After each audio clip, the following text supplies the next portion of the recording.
एक mysterious family और उनके क्रीपी पास्ट और कुछ स्पेशल पावर्स। तो सीरीज की शुरुआत होती है एक फैमिली को दिखाते हुए जहां वाइफ का नाम यंगसू और हस्बैंड का नाम क्लोई है। और इन दोनों के ट्विंस बच्चे हैं जिसमें से लड़के का नाम जी हॉन है और लड़की का नाम जी हू है। और साथ ही उनके ग्रैंडपा जिनका नाम गैंगसुंग है।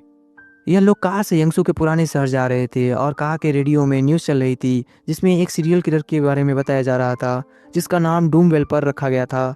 यह सीरियल किलर 9 मर्डर कर चुका है और अभी तक पकड़ा नहीं गया है, तो पुलिस इस टाउन के सभी सिटीजन्स को वार्न कर रही थी। लेकिन यंगसू न्यूज़ पर नहीं बल्कि अपने बच्चों पर ध्यान दे रही थी क्योंकि ये लोग अब एक नए स्कूल में जाएंगे और यहाँ यंगसू उन्हें ठीक से बिहेव करने के लिए कहती है। फिर हम पुलिस स्टेशन को देखते हैं जहाँ एक नया मिसिंग केस आया था। एक 27 साल की लड़की यूजिन मिसिंग है और सीसीटीवी में उसका लास्ट लोकेशन कमसुन रोड रेल में देखा गया था जहाँ एक सस्पिशियस आदमी उसका पीछा कर रहा था। अब यूजिन की मदर को शक होता है कि यूजिन किसी मुश्किल में है, मगर अभी तक 24 घंटे नहीं हुए थे, इसलिए पुलिस डिटेक्टिव इसको सीरियसली नहीं लेते हैं। और उनमें से एक डिटेक्टिव जिसका नाम मैन यूंग है, उसको लगता है कि शायद यूजिन कहीं भाग गई होगी। मगर एक दूसरा डिटेक्टिव जिसका नाम कैंग जुंग है उसका शक डोंगवेल्पर पे जाता है। इसके बाद हम यंगसू की फैमिली को देखते हैं जहाँ जियोन और जीवू स्कूल जाने के लिए तैयार हो रहे थे। वही उसके ग्रैंडपा जीवू को समझाते हैं कि वह कभी लड़ाई की शुरुआत नहीं करेगी। फिर यंगसू जियोन को रोकती है और उसको लैपटॉप दिलाने को कहती है कि अगर वह स्कूल में जीवू पर नज़र रखेगा, क्योंकि यंगसू नहीं चाहती थी कि यह दोनों स्कूल में जाकर कुछ गलत करे, जिस पर जी हॉन हामी भर देता है। फिर यही बात यंगसू जीवू को भी कहती है, मगर जीवू उसकी बात काट देती है और कहती है कि वह उसकी असली माँ नहीं है, तो यह ढोंग ना करे। फिर हमें पता चलता है कि जीवू को अपनी माँ से नहीं बनती है। अब इन दोनों को स्कूल जाने के बाद कैंगसुंग यानी ग्रैंडपा यंगसू को समझाता है कि उन्हें इतने टाइम के बाद अपने टाउन में वापस नहीं आना चाहिए था। और इनकी बातों से यह भी पता चलता है कि इनकी फैमिली बार बार अपने टाउन बदलती रहती है और इंटरनेट पे भी कहीं पर भी अकाउंट नहीं है इनका, ताकि कोई इन्हें टैग ना कर सके। और गैंगसुंग समझाता है कि उन्हें बच्चों को अपनी फैमिली का सीक्रेट बता देना चाहिए।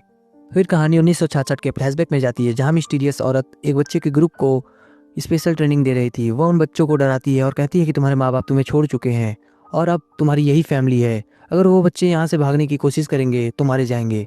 अब इन सभी बच्चों में से एक हम बच्ची को देखते हैं जिसके गर्दन के नीचे रोमन अंक में 10 लिखा हुआ था। फिर कहानी प्रेजेंट टाइम में आती है जहाँ स्कूल जाते हुए जियोन को एक क्यूटाई नाम का लड़का मिलता है। क्यूटाई एक बुली लड़का है, वह जियो को मिलते ही चिढ़ाने लगता है। वही दूसरी तरफ यंगसू और क्लोई अपने हॉस्पिटल में आते हैं और क्लोई यंगसू को बताता है कि जो इनका लैंडलॉर्ड है, पास्टर मतलब कि चर्च का फादर, वो उनके पास आज अपने डॉग्स का ट्रीटमेंट के लिए आने वाला है। वही फादर यून आता है और अपने डॉग्स को यंगसू को दिखाता है क्योंकि इस बेल्जियन शेफर्ड ने अचानक से लोगों को काटना शुरू कर दिया था। तभी दूसरी तरफ हम देखते हैं स्कूल में जियोन को कुछ स्टूडेंट्स पकड़े हुए थे और वह उनमें से एक को बहुत बुरी तरह से काट लेता है जो कि क्यूटाई का ही फेलो था। और यह सब जियोन को बुली कर रहे थे, जिस पर अब क्यूटाई अपने दोस्तों को छुड़वाकर जियोन को धमकाकर वहां से चला जाता है। और तभी एक लड़की क्वान मीन इनको देख लेती है। अब जियोन इन लोगों के जाने के बाद कराटे की प्रैक्टिस करने लगता है। इसके बाद फिर वह वेट क्लिनिक दिखाते हैं जहां फादर को किसी मेंबर के मिसिंग होने का पता चलता है, तो वो अपने डॉग्स को क्लिनिक में छोड़कर चर्च चला जाता है। वापस स्कूल में दिखाते हैं जहां क्यूटाई अब जीवू के पास आ जाता है और वह डेस्क पर सर रखकर सो रही थी, तो क्यूटाई उसकी फोटोज क्लिक कर लेता है और उसके पुराने मॉडल के फ़ोन रखने पर चिढ़ाता है। तो जीवू अपने फ़ोटो डिलीट करने के लिए कहती है, मगर क्यूटाई और बदतमीजी करता है और कहता है कि उसके भाई जियोन के बारे में बहुत रूमर्स है कि वो पहले जिस स्कूल में था उसने वहाँ पे किसी को मारा था और उसे उस स्कूल से एक्सपेल कर दिया गया था। तभी स्टूडेंट का प्रेसिडेंट वहाँ आता है और क्यूटाई को भगा देता है। अब इन दोनों डिटेक्टिव को देखते हैं जहाँ कैंगजुंग उसी जगह पे जाता है जहाँ यूजिन सीसीटीवी में दिख रही थी और फिर वहाँ उसे एक नेल फाइबर मिलता है। कैंगसुंग को यकीन हो जाता है कि यह डोम वेल्फेयर का ही काम है। दूसरी तरफ हम दूसरे डिटेक्टिव को देखते हैं जो कि विक्टिम के घर जाता है, मतलब यूजिन के घर, और यूजिन के घर उसको कुछ नहीं मिलता है। उसे पता चलता है कि यूजिन का कोई बॉयफ्रेंड नहीं है, मतलब कि इसके चांसेस कम है कि वह कहीं भागी होगी। अब कैंगसुंग कमिश्नर से बात करता है जहाँ सीसीटीवी में यूजिन का पीछा करने वाला डोम वेल्पर है और वह हमेशा अंडर डेवलपमेंट एरियाज में शिकार करता है, तभी उसका नाम डोम वेल्पर रखा गया है। मगर कमिश्नर कैंगसिंग की बात को सीरियसली नहीं लेता है और कहता है कि वह डोम वेल्पर से ऑब्सेस्ड है। फिर हम क्लोई को देखते हैं जिसने पिंजरे में किसी को कैद करके रखा हुआ है। वही नेक्स्ट सीन में हम क्लास में देखते हैं जहाँ क्लास खत्म होने के बाद क्यूटाई जीवू के पास आता है और उसको फोटो एडिट करके दिखाता है और उसको ब्लैकमेल करके एक जगह मिलने के लिए बुलाता है। और यह सब क्वान मैन देख रही थी, और यानी वही लड़की जिसने क्यूटाई को जियोन को बुली करते हुए देखा था। तो क्वान मैन जियोन का पीछा करती है और उसको बताती है कि उसकी बहन बहुत बड़ी मुश्किल में है। वही दूसरी तरफ जियो अकेली क्यूटाई और उसके साथियों से मिलने जाती है। क्यूटाई और भी एडिट फोटोज दिखाता है जिसमें जीवू उसको कहती है कि ये फोटोज डिलीट कर दो, मगर क्यूटाई कहता है कि वह इन फोटोज को वायरल कर देगा और बाकी लोग जियो की तरह नहीं है बल्कि सब सोशल मीडिया यूज करते हैं। अब जियो कहती है कि वह अपने ग्रैंडपा से किया हुआ प्रॉमिस नहीं रख पाएगी। फिर वो वापस सीन क्वान मीन पे शिफ्ट होता है जहाँ जियोन कहता है कि उसकी बहन नहीं बल्कि वह लोग मुश्किल में है। अब क्वान मीन अपने बारे में बताती है कि क्यूटाई ने उसके साथ भी वही सब हरकत की थी। ये लड़की की नॉर्मल फोटोज को क्लिक करके उन्हें फोटोशॉप से गंदी बना देता है, फिर ब्लैकमेल करके रियल गंदी फोटोज क्लिक करता है और ऑनलाइन वीडियोस बनाकर सेल कर देता है और कभी कभी लड़कियों को बूढ़े के पास भी भेजता है। जियोन यह सब सुनकर क्वीन मीन के साथ उसी जगह के लिए निकल जाता है जहाँ जीवू है। जीवू को क्यूटाई धमकाकर एक थप्पड़ मारता है तो जीवू उसको जोर से लात मारती है और वह बेहोश हो जाता है। अब एक साथी की उंगली भी तोड़ देती है वो, जिससे बाकी लड़के डर के भाग जाते हैं। अब जियोन भी वहां आ जाता है, जीवू को सब बताता है और कहता है कि इतने चीफ लड़की का इलाज तो उसकी मॉमी कर सकती है। अब क्लोई और यंगशु डॉग का ट्रीटमेंट कर रहे थे, तभी जियू व्हील चेयर पे बेहोश क्यूटाई को लेके आती है और जियू पूरी फैमिली को सब कुछ बताती है और उन्हें कहती है कि इसकी इतनी विक्टिम्स हैं और उनके खातिर क्यूटाई को सबक सिखाना चाहिए। तभी उस पिंजरे का पर्दा गिरता है जहाँ एक आदमी बंधा हुआ था। वह आदमी वही होता है जिसकी कार से पहले सीन में एक्सीडेंट हुआ था। उस एक्सीडेंट के बाद वह आदमी यंगसू को गालियां देने लगता है, तब क्लोई इसको थप्पड़ मार देता है और वह आदमी बेहोश हो जाता है। फिर इनको जबरदस्ती उसको अपने घर लाना पड़ता है। अब जियोन अपने मॉम को क्यूटाई को पनिश करने के लिए कहता है, जिसपे हमें पता चलता है कि जियोन को अपनी माँ का कोई सीक्रेट पता है और वह पहले भी देख चुका है।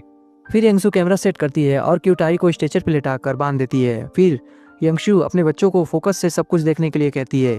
क्यूटाई को भी होश में लाकर कहती है कि वह टेंशन ले, क्योंकि अब यंगसू क्यूटाई का 1 किलो गोश्त काटने वाली है ताकि उसको अपनी सारी विक्टिम्स की तरह यह पेन हमेशा याद रहे। अब क्यूटाई चिल्लाने लगता है मगर यंगशु उसके मुंह में कपड़ा ठूस देती है। अब यंगशु उसकी थाई पर एक सर्कल बनाती है और बताती है कि यहाँ से गोश्त काटने पे वो मरेगा नहीं। जीवन यह सब बहुत शौक से देख रहा था, जबकि जीवू को काफी डिस्टरबेंस हो रही थी और यंगशु उसके पैर काटना शुरू कर देती है। तभी फ्लैशबैक होता है जहाँ पे वो नंबर 10 वाली लड़की अब टीनेज गर्ल बन चुकी है और वह उस ट्रेनिंग के दौरान वहाँ से भागने की कोशिश करती है, लेकिन सभी लोग उसे पकड़ लेते हैं और वहाँ पर वही लेडी आती है और कहती है कि भागने का बहुत बुरा नतीजा होता है। फिर जहाँ इस औरत का नाम एहन है, फिर कहानी प्रेजेंट टाइम में आती है जहाँ पे यंगशु क्यूटाई का गोश्त काट कर उसे वजन करती है तो उसमें 300 ग्राम कम होता है। क्यूटाई बहुत ही बुरी तरह से चीखता है और कहता है कि वह उसका गोश्त ना काटे क्योंकि लड़कियों को ब्लैकमेल करने और बेचने के पीछे क्लास प्रेसिडेंट है, मतलब क्यूटाई और स्टूडेंट प्रेसिडेंट के साथ काम करता है। वही दूसरी तरफ हम उस मासूम दिखने वाले क्लास प्रेसिडेंट को देखते हैं जो सिटी ऑफिशियल नाम की वेबसाइट पर लड़कियों को फोटोज एडिट करके डाल रहा होता है।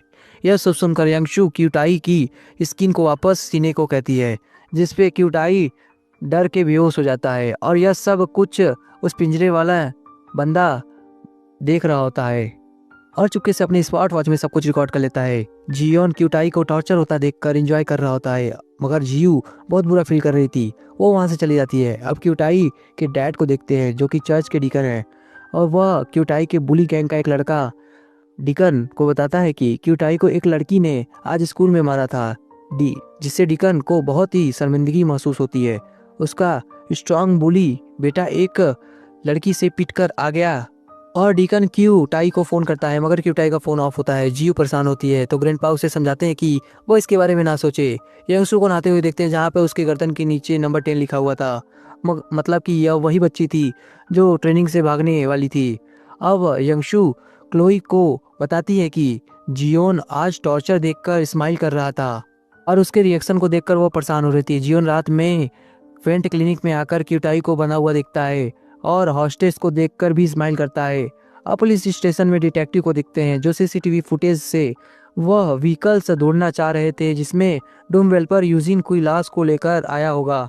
नेक्स्ट डे डिकन को देखते हैं जिसके आदमी अभी तक क्यूटाई को ढूंढ नहीं पाए थे। अब यंगशु क्यूटाई को व्हील चेयर पर लेकर आती है और क्यूटाई डिकन को देखकर रोने लगता है और बताता है कि उसके थाइस पर 1 किलो गोश्त काट कर निकाल गया है।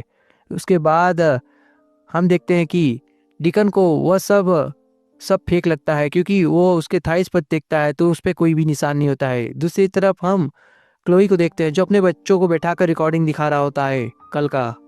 अब इस रिकॉर्डिंग में यंगशु क्यूटाई को कहीं भी नहीं काटती है और कोई भी टॉर्चर नहीं करती है, मतलब कि यह सब सिर्फ हिप्नोटाइज था।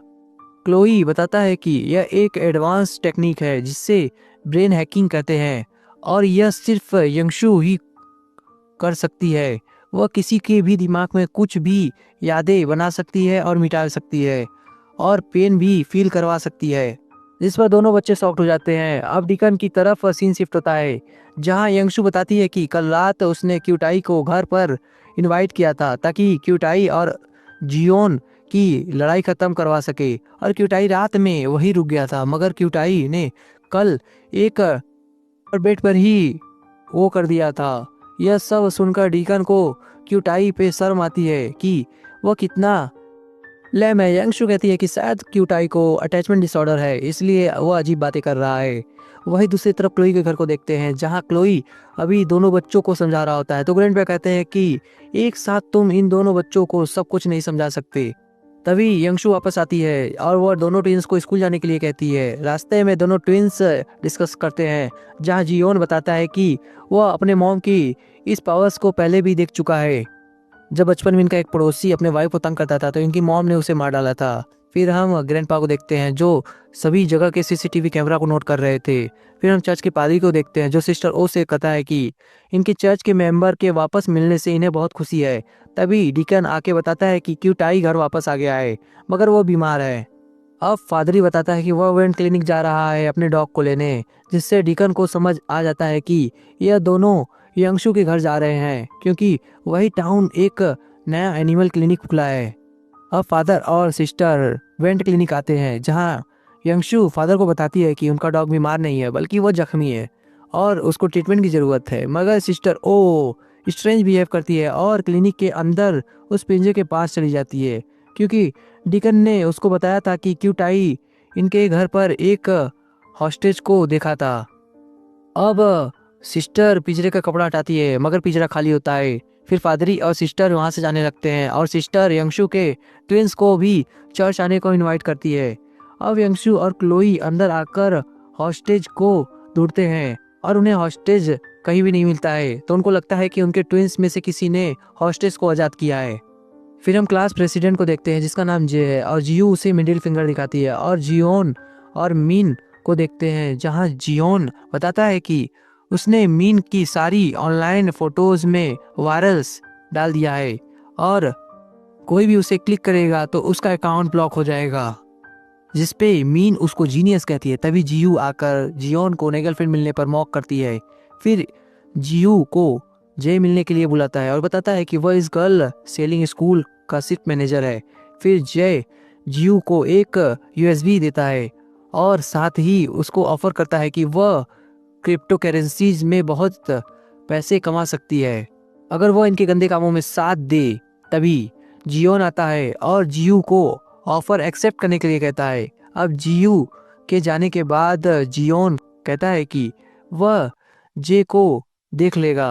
अब मेन यंग डिटेक्टिव केन को बताता है कि यूजिन को सीसीटीवी में फॉलो करने वाला इंसान पकड़ा गया है, मगर यह मेंटली चैलेंज लड़का लगता है और जिसके शूलेस भी बांधने का तरीका नहीं है। कैंग को लगता है कि यह डूमवेल्पर नहीं हो सकता। अब यह फॉलोवर बताता है कि वह सिर्फ यूजिन का फोन उठाकर उसे देने जा रहा था, मगर वह डर के भाग गई और कोई दूसरा कैप पहना हुआ आदमी यूजिन को ले गया। वही दूसरी तरफ डूमवेल्पर का घर दिखाते हैं जहां विक्टिम का न्यूज़पेपर कटिंग होता है, जहां वो उस आदमी के साथ साथ उसके कार को भी अपने घर लेके आते हैं, लेकिन अब कोई उसे आज़ाद कर चुका था। फिर घर पे देखते हैं जहाँ ग्रैंडपा सबको एक एक क्वेश्चन करने का राइट देते हैं और वही जियू अपने मॉम से पूछती है कि वह सब ऐसा क्यों करती है, जिसपे यंगशु बताती है कि वह उन सबको सेफ रखने के लिए ऐसा करती है।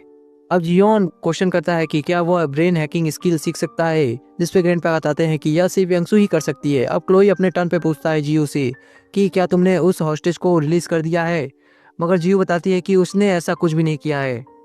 अब यंगशु अपने हिस्से का क्वेश्चन जियो को करने देती है, जिस पर जियो पूछती है कि यंगशु है कौन और वह यह सब क्यों करती है। तो ग्रैंडपा, क्लोई और यंगशु अपने मार्क दिखाते हैं और अपनी स्पेशल ट्रेनिंग के बारे में बताते हैं, जहां वह अनाथ बच्चों को पकड़कर स्पेशल स्किल सिखाते हैं। अब फ्लैशबैक दिखाने पर टीनएज यंगशु और दो न्यूबॉर्न बेबी को लेकर टीनेज क्लोई के साथ भाग गए थे। मतलब कि यह सब ट्रेनिंग से भागे हुए थे, जहां इनको बहुत ही स्किल सिखाई जाती थी और यह इसलिए इंटरनेट पे कहीं भी अवेलेबल नहीं रहते हैं ताकि वह ट्रेनिंग के मेंबर्स इनको ट्रैक ना कर सके। ग्रैंडपा कहते हैं कि पास्ट के बजाय उनको प्रेजेंट पे रहना चाहिए और हॉस्टेज पुलिस को कॉल ना कर दे, इसके बारे में हमें सोचना चाहिए। तभी हॉस्टेज का कॉल आता है। वह कहता है कि उसके पास यंगशु की क्राइम की रिकॉर्डिंग है, साथ ही वह रिकॉर्डिंग खुद देखता है जिसमें कोई भी क्राइम नहीं होता है। तो हॉस्टेज ने बताता है कि वह डूम वेल पर है और इन लोगों को अपनी कार की डिग्गी देखने को कहता है, जहां इन्हें यूजिन की डेड बॉडी मिलती है। यंगशु कहती है कि वह डूम वेल पर नहीं हो सकता और कॉल काट देती है, जिससे डूम वेल पर हैरान हो जाता है। अब जियू कहती है कि उन्हें पुलिस को कॉल करनी चाहिए, मगर ग्रैंडपा कहते हैं कि हॉस्टेज खुद एक क्रिमिनल है तो वह पुलिस को नहीं बताएगा, यह लोग भी नहीं बता सकते। उन्होंने किसी को हॉस्टेज बनाया था। अब पूरी फैमिली मिलकर कार को अच्छे से साफ करने लगती है ताकि कोई फिंगरप्रिंट ना मिले और यह लोग डिसाइड करते हैं कि कार को डेड बॉडी के साथ ठिकाने लगा देंगे। और ग्रैंडपा ने सारे सीसीटीवी कैमरा नोट कर रखे थे, तो उन्हें पता चलता है कि किस रास्ते से कैसे जाना है। यह लोग काफी फनी कॉस्ट्यूम पहनते हैं और रास्ते में जहाँ सीसीटीवी नहीं होता है वहाँ रुककर यूजिंग के लिए प्रे करते हैं और कार को टो करते हुए पुलिस स्टेशन के बाहर छोड़ देते हैं। नेक्स्ट डे पुलिस को कार में नोट मिलता है, इस विक्टिम को उसके फैमिली तक पहुंचा दो। ग्रैंडपा और जियू न्यूज में देखते हैं कि किलर ने कार में डेड बॉडी पहुंचा दी है और सीसीटीवी में फनी कॉस्ट्यूम पहने हुए कुछ लोग दिखाई देते हैं। फिर ट्विंस के स्कूल जाने के बाद यंगशु देखती है कि जियू ने आज उसका दिया हुआ नाश्ता पूरा फिनिश किया था, मतलब कि अब वो अपनी मॉम के साथ ठीक होने लगी है। यंगशु अब ग्रैंडपा को बताती है कि वो जानती है कि हॉस्टेज को ग्रैंडपा ने ही रिलीज किया था, मगर ग्रैंडपा ने डूम वेल्पर को रिलीज क्यों किया था ये आप कमेंट करके हमें बताएंगे।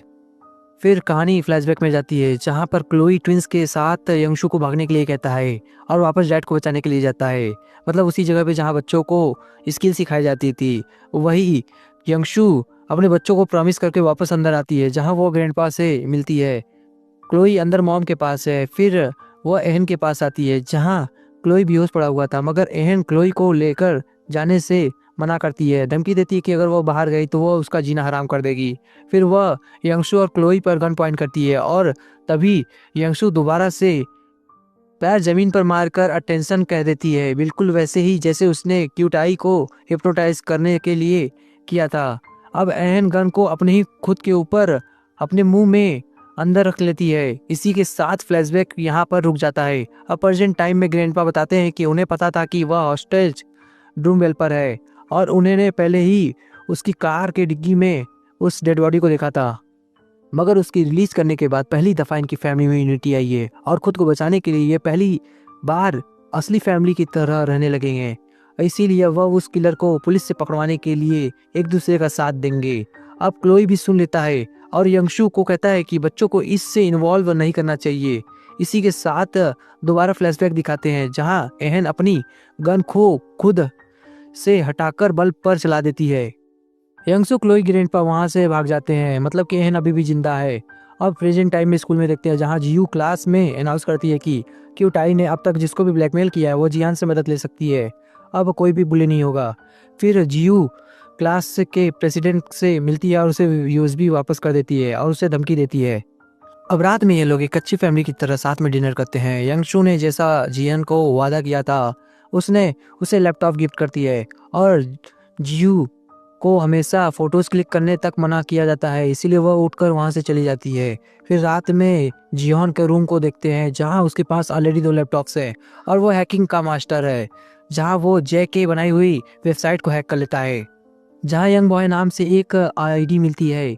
यही है इस बिजनेस का असल बॉस। जियोन को यहाँ एक नई विक्टिम सन दिखाई देती है और रिसर्च करने पर पता चलता है कि यंग बॉय का आईडी के पीछे नोवेन होता है और इस टाउन का डायरेक्टर है, और सन इसी की सेक्रेटरी है जिसको यह यूज करता है और इसकी गंदी वीडियोस बनाकर उसे सेल भी करता है।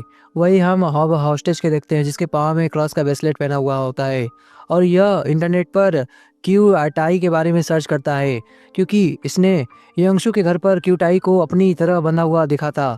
तो हॉस्टेज को क्यू टाई के फादर डिकेन के बारे में पता चलता है। फिर डिकेन जो क्यू टाई को खाना खिलाने की कोशिश कर रहा था, मगर क्यू टाई तो अधमरा हो चुका था, वह बीमार लगता है, वह खा नहीं पाता, तो डॉक्टर के पास वो ले जाता है उसे। फिर जैसे ही वहाँ पहुँचता है, हॉस्टेज डिकेन को कॉल करता है और यंग सू और क्यूटाई की वीडियो सेंड करता है जिस पर डॉक्टर बताता है कि क्यूटाई को हिप्नोटाइज किया गया था। यह फिजिकली ठीक है मगर मेंटली डिस्टर्ब हो चुका है। फिर हम डिटेक्टिव को देखते हैं जो सीसीटीवी में यंगशु की वैन को देखता है और उसे समझ आता है कि येलो वैन किसी के डे केयर वगैरह की होगी। तभी मैन यंग नोट करता है कि इस पे परफेक्ट इवेंट लिखा हुआ है। एक्चुअली में परफेक्ट इवेंट है जो इवेंट क्लिनिक का नाम है यंगशु के। अब क्लिनिक के बाहर एक बीमार कैट होती है जिसको सन खाना खिलाती है। क्लोई देखकर फील करता है कि सन बहुत दुखी है। फिर यंगसू को हॉस्टेज का कॉल आता है, वह यंगसू को डराने की कोशिश करता है। उसने डिकन को यंगसू के वीडियो दे दी थी। दूसरी तरफ डिकन को देखते हैं जो सब कुछ सिस्टर ओ को बता रहा होता है और सिस्टर ओ बहुत ही कंसर्न शो करती है जैसे कि क्यूटाई उनका ही बेटा हो, और क्यूटाई भी उस सिस्टर को मॉम कहता है। और डीकन किसी नाइट क्लब को खरीदने के चक्कर में आता है और हमें पता चलता है कि डीकन अब चर्च जाने लगा है, लेकिन वो पहले गैंगस्टर हुआ करता था। डिटेक्टिव परफेक्ट इवेंट का पता लगाकर क्लिनिक पहुंच जाता है। वह उन्हें वैन का फोटो दिखाते हुए कहता है कि यह तुम लोग की वैन है तो रजिस्टर क्यों नहीं है, जिसपे ग्रैंडपा झूठ बोलते हैं कि किसी ने उनसे उधार लिया था और उसने पैसे नहीं चुकाए, इसीलिए उन्होंने उसकी गाड़ी उठा ली, इसलिए अभी तक रजिस्टर नहीं करवाई गई थी। अब डिटेक्टिव कैंग को हॉस्टेज का कार दिखाकर पूछता है कि ये न्यूज में देखी होगी, मगर ये लोग उस कार को पहचानने से इनकार कर देते हैं। इसी फोटो को लेकर लोगों की फनी कॉस्ट्यूम देखकर ग्रैंडपा कहते हैं कि ऐसी कॉस्ट्यूम इस टाउन के नाइट क्लब में लोग पहनते हैं। अब डिटेक्टिव नाइट क्लब के लिए निकलता है, मगर वो वैन पर एक डेंट देखता है, इससे उसको लगता है कि शायद इस वैन का एक्सीडेंट हुआ है। अब यह दोनों डिटेक्टिव नाइट क्लब आते हैं जहां अभी अभी डिकन ने ओनर को अपने आदमियों से पिटवा कर ये नाइट क्लब खरीद लिया था। डिटेक्टिव कैंग फोटो के कॉस्ट्यूम दिखाता है जिस पर डिकन बताता है कि उसने इलीगल काम छोड़ दिए हैं। तभी कैंग की नज़र डिकन के ब्रेसलेट पर जाती है जिस पर क्रॉस बना हुआ था, क्योंकि ऐसा ही ब्रेसलेट कैंग की मिसिंग गर्ल यूजिन ने भी पहना हुआ था। यह ब्रेसलेट एक्सप्रेशन चर्च को लोगों को मिलता है। अब क्लिनिक में यंगशु डिस्कस करती है कि डिकन को सब कुछ पता चल चुका है, कहीं वो ट्विंस को नुकसान न पहुंचाए। अब स्कूल में देखते हैं जामिन जियू के पास मेकअप लेकर आती है ताकि जियू को उसको अपने स्टाइल से रेडी कर सके। फिर जियोन को देखते हैं जो जय को मिलने बुलाता है और उसको बताता है कि वो नेवन के बारे में सब कुछ जानता है और वह इन दोनों को मजा चखा कर रहेगा। दूसरी तरफ वह नोवेन को देखते हैं जो एक्चुअली में सिस्टर ओ का हस्बैंड है, और नोवेन अपने ड्राइवर को बेवजह मारता है और औकात दिखाता है। पर क्लिनिक दिखाते हैं जहां यंगशु जीहॉन को कॉल करती है और वह नोवेन के बारे में सब कुछ बताता है। तभी क्लिनिक के बाहर शेन आती है और क्लोई और यंगशु उसकी मजबूरी पूछते हैं, जिसपे सन बताती है कि उसका बाप नोवेन के पास ड्राइवर है और वह उसकी सेक्रेटरी है, और उनको पूरी बात बता देती है। तभी डिकन का फोन आता है। उसने यंगशु के दोनों बच्चों को उठा लिया है, मगर जियू घर वापस आती है। मतलब कि जब जियोन और मीन वॉक कर रहे थे तो डिकन के आदमियों ने मीन को जियू समझकर उठा लिया है, क्योंकि उसने जियू जैसा गेटअप किया था। अब डिकन इन लोगों को जियू को भेजने को कहता है, जिस पर क्लोई कहता है कि वह मीन और जियन को बचाकर ले आएगा। अब यंगशु सन की हेल्प करने के लिए उस होटल के लिए निकल जाती है जहां पर नोवेन सीन को मिलने के लिए बुलाया था। नोवेन रूम को दरवाजा खोलता है और यंगशु कहती है कि वह सन की जगह पर आई है उसका दिल बहलाने, लेकिन यंगशु उसे बेहोश कर देती है। अब क्लोई डेकिन के पास जाता है और वहाँ यंगशु को कॉल पर बताता है कि जीहान ठीक है। और अब यंगशु कहती है कि किसी को जान से मत मारना। और अब क्लोई की स्पेशल पावर सामने आती है और वह जियोन और मेन के वॉर्न करता है और बहुत ही वायलेंस होने वाला है। तो जल्दी से गैस करो कि क्लोई क्या करने वाला है और उसकी स्पेशल पावर क्या होगी।